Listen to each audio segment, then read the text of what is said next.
Seorang pria berbobot 275 kg di Kota Malang terjatuh bersama lift di dalam rumahnya. Akibatnya korban mengalami patah tulang di kedua kakinya dan harus dilarikan ke rumah sakit untuk mendapatkan perawatan. Petugas yang mengevakuasi korban mengalami kesulitan lantaran akses yang sempit. Inilah video amatir milik salah satu anggota PMI yang mengevakuasi korban jatuhnya lift di dalam rumahnya ke rumah sakit. Butuh 12 orang untuk mengangkat korban lantaran bobot korban mencapai 275 kg.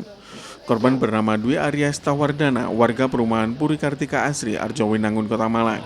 Korban sehari-hari tinggal bersama ibunya yakni Nini Endah Widayani. Peristiwa bermula pada saat ibu korban yang berada di lantai 1 mengeluh sakit di kakinya hingga mengeluarkan darah pada Sabtu pagi. Sang ibu pun meminta bantuan korban yang saat itu berada di lantai 2 untuk mengambilkan tisu agar mengelap kakinya dan mengantarkan ke rumah sakit untuk berobat. Mendengar permintaan sang ibu, korban bergegas turun ke lantai 1 dengan menggunakan lift yang ada di dalam rumahnya. Namun naas, saat berada di dalam lift, tiba-tiba tali lift putus hingga mengakibatkan korban terjatuh bersama lift. Mendengar suara terjatuh, sang ibu pun panik dan meminta pertolongan. Petugas yang mengevakuasi korban pun kesulitan lantaran besarnya tubuh korban dan akses ke dalam lift yang sempit. Saya kan juga sakit, Mbak. Kaki saya yang patah itu infeksi kemarin. Nah, infeksi itu sebelum kontrol udah meletus. Nah, meletus itu darahnya banyak banget. Lah, ibu panik, ya. Ibu panik, ibu bengok-bengok ke Mas Aris itu. Mas Aris, please tolong, Riz, mama kok berdarah kakinya. Kenapa ini nak kok berdarah, tisu udah habis. Terus aku minta tolong, ambilkan tisu ya, Leng, ngono. Iya, Ma, ngono. Turun. Waktu iya, Ma itu kenapa? Berdarah. Iya, Ma. Terus saya iya, Ma, kan pikiran saya turun. Dengan kok gak turun-turun.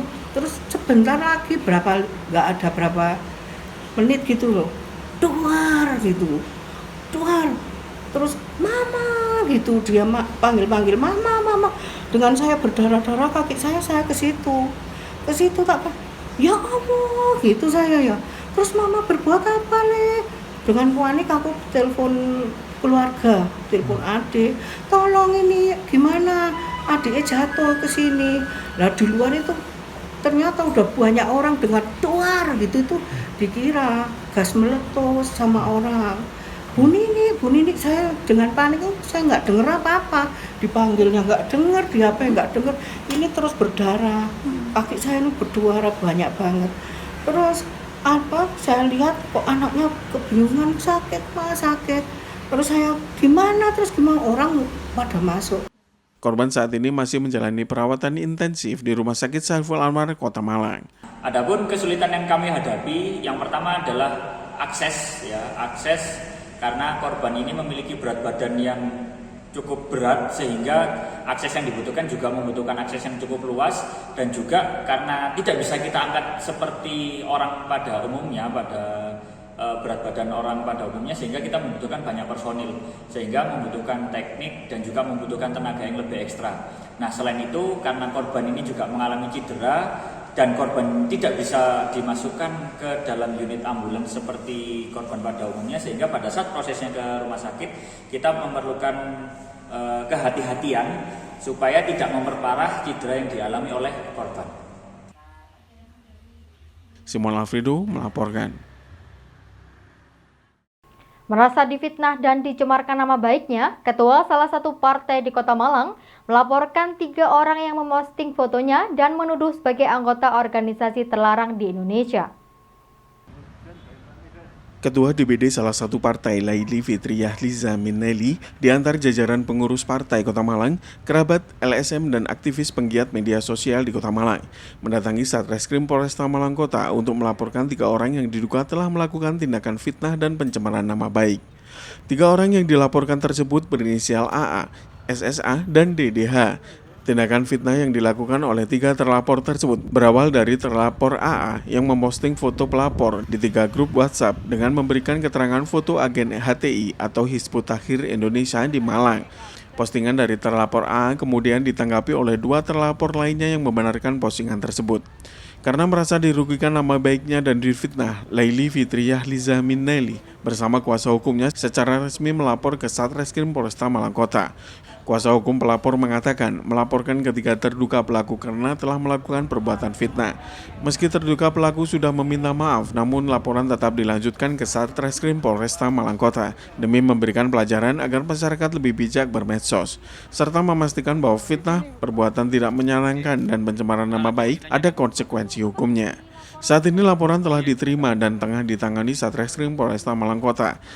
Pelapor juga berharap para terduga pelaku segera ditangkap untuk mempertanggungjawabkan perbuatannya. Jadi pada siang hari ini, saya sebagai kuasa hukum dari Ibu Naili, kita di sini akan melakukan upaya hukum yaitu pelaporan polisi terkait adanya dugaan tindak pidana pencemaran nama baik junto fitnah, junto pasal 27 ayat 3 Undang-Undang IT, yang mana pada intinya itu pada hari Minggu tanggal 1 Mei itu terjadi dugaan tindak pidana di mana Ibu Nelly ini fotonya diposting, di-share di 3 grup ya, di Malang Kucewara, GNB Peduli Malang, dan di MCC Inspirasi Malang, di mana di sana foto Bu Nelly itu di-share dan ditulisi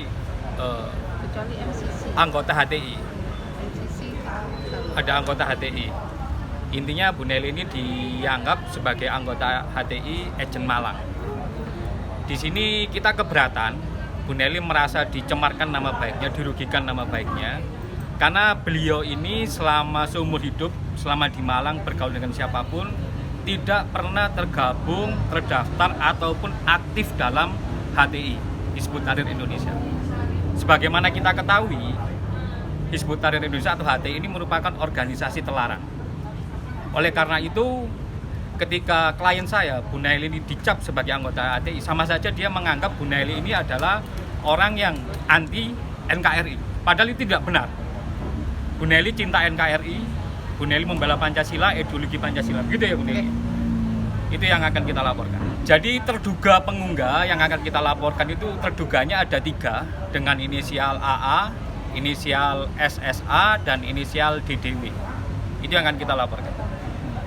Untuk lampiran kita sudah menyiapkan bukti, yaitu screenshot dari ketiga grup itu sudah kita screenshot dan sudah kita print, dan itu akan kita jadikan bukti dalam proses pelaporan ini. Simon Alfredo melaporkan. Terima kasih Anda masih bersama kami dalam Info 7 Malang Raya. Meski belum ditemukan kasus hepatitis misterius di Kota Malang, namun pemerintah Kota Malang antisipasi dengan melakukan deteksi dini. Pemkot juga mempercepat vaksin terhadap anak yang dapat mencegah masuknya kasus hepatitis di Kota Malang. Hingga saat ini Kota Malang masih belum ditemukan adanya kasus hepatitis misterius.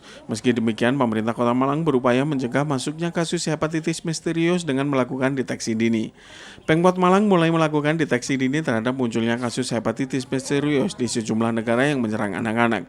Wali Kota Malang Sutiaji mengatakan bahwa pihaknya telah berkoordinasi dengan Dinas Kesehatan Provinsi Jawa Timur untuk mitigasi dan deteksi dini hepatitis misterius tersebut. Hingga saat ini masih belum ditemukan kasus hepatitis misterius di Kota Malang, sehingga perlu adanya mitigasi berupa imunisasi bagi anak-anak pada rentang usia 6 hingga 12 tahun. Sementara masyarakat diimbau untuk menerapkan perilaku hidup bersih agar bisa mencegah terpapar hepatitis. Di Kota Malang belum ada deteksi, tapi tetap kita lakukan mitigasi pada anak-anak.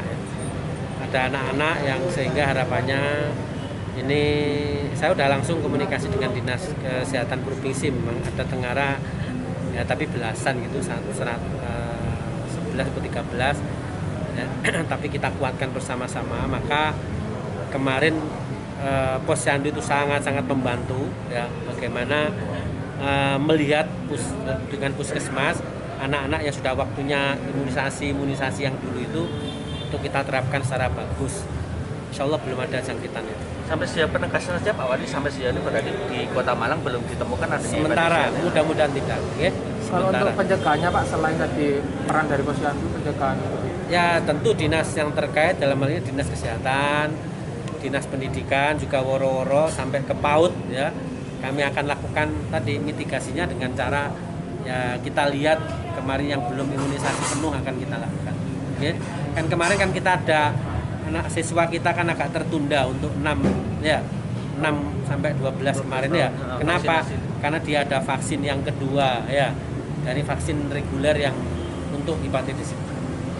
Jadi nanti vaksin yang selanjutnya untuk khusus untuk hepatitis atau bukan, itu sebenarnya sudah, kalau disasar di semua perguruan di siswa sudah semua. Tinggal nanti kita sasar pautnya nanti gimana. Oke.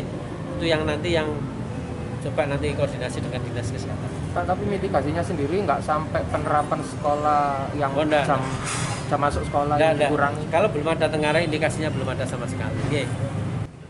Libur kan ya? Simon Alfredo melaporkan.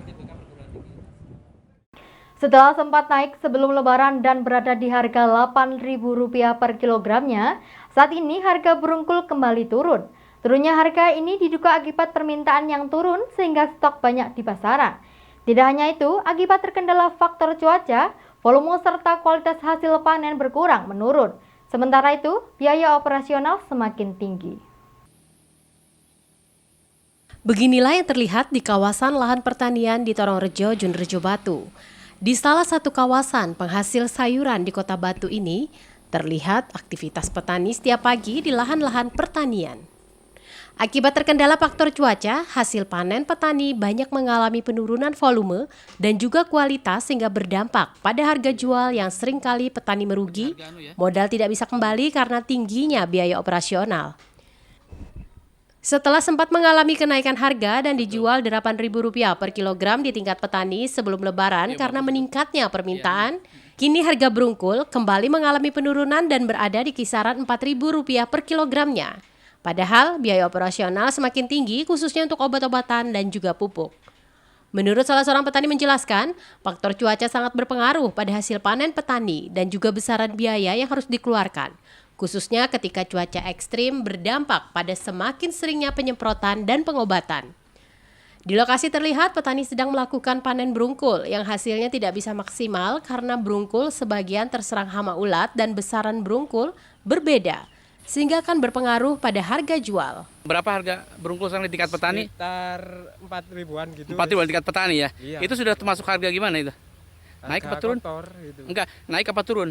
Posisi? Turun, Pak. Turun? Iya. Jadi kemarin pas mau Lebaran iya? sekitar 8.000-an gitu. 8.000? Jarang ada yang ke pasar. Oh gitu, jadi harganya turunnya naik. Jauh ya? Oh iya, Terus pas sekarang turun lagi? Lebarannya habis. Tapi kalau untuk harga 4.000 gimana kira-kira? Apa ini kan sekarang obat-obatan juga kan lumayan, tinggi. Gimana harga 4.000 masih aman modal kembali? Aman kalau hasilnya pengeluarannya ya sebanyak gitu, panennya hasilnya gini ya mungkin nutupi. Ini hasilnya bagus apa enggak? Iya bagus ya Pak. Bagus Pak ya? Iya. Oh jadi turunnya lumayan ya? Iya. Ya itu wes. Tapi untuk faktor cuaca gimana Pak pengaruhnya ke tanaman ini Pak? Kalau nggak hujan ini yang sering ya itu ulat. Oh ulat Pak ya? Berarti iya. Kalau sudah kena ulat hasilnya bisa berkurang berapa persen panen nih? Ya sekitar 50%. Oh 50%, 50% iya. Berarti ya berat ya? Iya. Misalkan untuk harganya 4.000 ini kalau kualitasnya juga mengaruhi ya Pak. Oh mau harga juga? Iya. Berarti 4.000 yang kualitas bagus apa gimana? Bagus. Oh bagus Pak ya? Iya. Kira-kira harga akan naik lagi Pak turun? Mungkin mawon naik. Udah naik Pak ya? Bisa nolong petani gitu. Iwan Hikmawan melaporkan. Terima kasih Anda masih bersama kami dalam Info 7 Malang Raya. Meningkatkan tali silaturahmi dan kebersamaan di antara keluarga besar Unisma bertempat di Hall Profesor Dr. Kiai Haji M. Tolha Hasan Gedung Bundar Unisma dilaksanakan kegiatan halal bihalal 1443 Hijriah. Kegiatan ini dihadiri oleh jajaran rektorat, dekan, dan para pegawai di lingkungan Unisma. Kegiatan halal bihalal bersama keluarga besar Unisma dihadiri langsung oleh Rektor Profesor Dr. Haji Maskuri beserta para wakil rektor, Ketua Dewan Pembina Yayasan Unisma, Dr. Andes Kiai Haji Ahmad Nur Sahid Wiyoto, Dr. Haji Ilyas Tohari MPD, Ketua Pengawas Yayasan Unisma dan Ketua Umum Yayasan Unisma, Profesor Dr. Yakub Cikusin MSI, dan sekitar 500 sivitas akademika Unisma. Acara diawali dengan menyanyikan lagu Indonesia Raya dan Subhanul Waton dan dilanjutkan pembacaan ayat suci Al-Quran oleh Ustadz Junaidi. Pada kesempatan tersebut juga ditampilkan hikmah halal bihalal yang dihantarkan oleh Ustadz Sonib. peserta Aksi Indonesia 2022 di salah satu televisi nasional. Acara dilanjutkan dengan sambutan Rektor Unisma, Profesor Dr. Haji Maskuri MSI. Dalam sambutan sekaligus pemaparan mengajak seluruh sivitas akademika untuk bersatu, bergandeng tangan dengan kerja keras, kerja cerdas, kerja ikhlas, dan kerja tuntas, serta memegang teguh tali silaturahmi bersama maju untuk Unisma. Sementara itu, Ketua Dewan Pembina Yayasan Unisma, Dr. Andes Kiai Haji Ahmad Nur Sahid Wiyoto, memaparkan terkait pengembangan dan pembangunan berbagai fasilitas Unisma ke depan. Acara diakhiri dengan kegiatan halal bihalal bersalam-salaman antara pimpinan dan yayasan dengan sivitas akademika Unisma dan ramah tamah. Jadi setelah hampir 2 tahun ya kita tidak melaksanakan halal bihalal karena pandemi COVID-19, dan itu kita maklum sekali.